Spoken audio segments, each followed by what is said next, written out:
Hola, bienvenidos a Artificio Integral. Hoy vamos a calcular la siguiente integral. Como se puede observar, la función integral está compuesta tanto por funciones algebraicas como por funciones trigonométricas. Para comenzar con la resolución de este ejercicio, debemos considerar qué método de integración vamos a aplicar, por lo cual vamos a recordar primeramente el método de sustitución, el cual es el proceso inverso de lo que conocemos en diferenciales como regla de la cadena. Posteriormente sigue el método de integración por partes, que es el proceso inverso de lo que conocemos en diferenciales también como diferenciación del producto entre dos funciones. Si bien tiene bastante aplicación en el producto de funciones, no es la única forma de realizar este proceso, sino también que recordemos que el cociente o división entre dos funciones también se lo puede expresar matemáticamente como el producto entre dos funciones. Y ese es el caso que más resalta a mi parecer, ya que cuando nosotros diferenciamos la división entre dos funciones, se genera en el denominador una función elevada al cuadrado, como en este caso, por lo cual necesitamos aprovechar cada procedimiento que recordemos que se ha podido realizar en lo que conocemos como métodos de integración, ya que si recordamos por el primer teorema del cálculo, la integración y la derivación son operaciones inversas. Entonces, continuando con la resolución del ejercicio y una vez finalizado la consideración de estos dos métodos, llegamos a la conclusión de que el método más apropiado es el método de integración por partes. Ahora, ¿cómo aplicarlo? Ese va a ser el problema, porque si bien recordemos integración por partes, nos dice que necesitamos considerar una parte a integrar y una parte a diferenciar. Ahora, para garantizar la existencia de esta parte a integrar, necesitamos aplicar un pequeño artificio al cual yo denomino sustitución ficticia, en el cual, si bien vamos a aplicar una sustitución,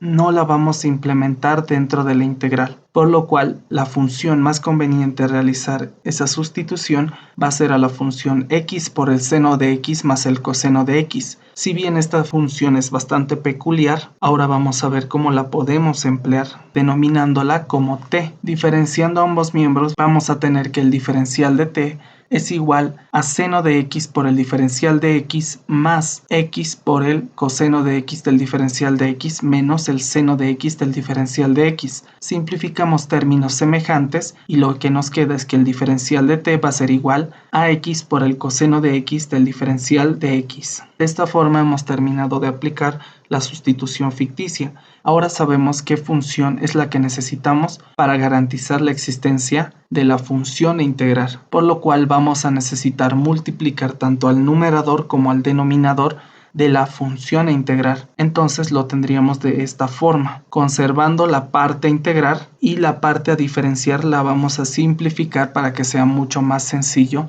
este proceso de integración por partes. Entonces nos quedaría de la siguiente forma. Una vez expresado de esta forma, comenzamos con denominar a x dividido entre el coseno de x como u y a toda esta parte como el diferencial de b. Teniendo que u es lo siguiente, diferenciando ambos miembros vamos a tener que el diferencial de u es igual al diferencial de x por coseno de x menos x por el menos seno de x del diferencial de x dividido entre coseno al cuadrado de x. Para continuar, vamos a simplificar la expresión para que quede lo más simplificado posible y nos sea mucho más sencillo realizar el siguiente procedimiento, por lo cual me quedaría x por el seno de x positivo más el coseno de x dividido todo entre el coseno al cuadrado de x y afectado todo a su vez por el diferencial de x de la siguiente forma. Ahora, centrándonos en el diferencial de b, podemos notar lo siguiente, que es una integral totalmente inmediata, y si no lo notamos, ahora sí nos conviene aplicar el método de sustitución ficticia. Recordemos que a x por el seno de x más el coseno de x lo hemos denominado como t, y x por el coseno de x del diferencial de x, que justamente está en el numerador,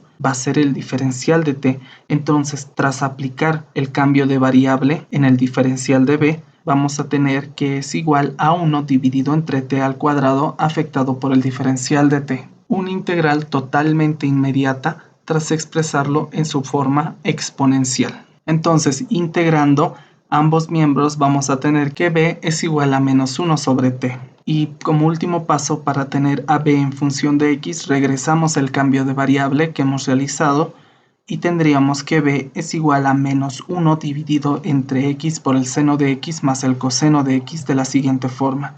De esta forma ya tenemos u, b y el diferencial de u en función de la variable x para poder reemplazar dentro de la integral y. Entonces vamos a tener que y es igual a u por b menos la integral de b por el diferencial de u. Ahora, como siguiente paso, pasamos de preocuparnos de la integral que teníamos en un inicio a una integral posterior. Tras aplicar integración por partes, esta es la integral que nos debe llamar la atención. Más allá de las expresiones formadas, nos llama la atención que x por el seno de x más coseno de x se encuentra justamente en el numerador y en el denominador, por lo cual vamos a simplificarlo y sacar este negativo fuera de la integral para que sea positivo, y que el coseno al cuadrado de x del denominador pasa al numerador como la función secante cuadrado de x. De la función que se nos quedaba, ese negativo va a salir fuera y la vamos a reacomodar un poco de la siguiente forma. La integral formada es una totalmente inmediata, la cual es igual a tangente de x. Sumamos una constante de integración y de esta forma finaliza el proceso de integración aplicando integración por partes y una forma de explicar todo esto mediante el método denominado sustitución ficticia. Sin más por mencionar, hasta un próximo video. Gracias y adiós.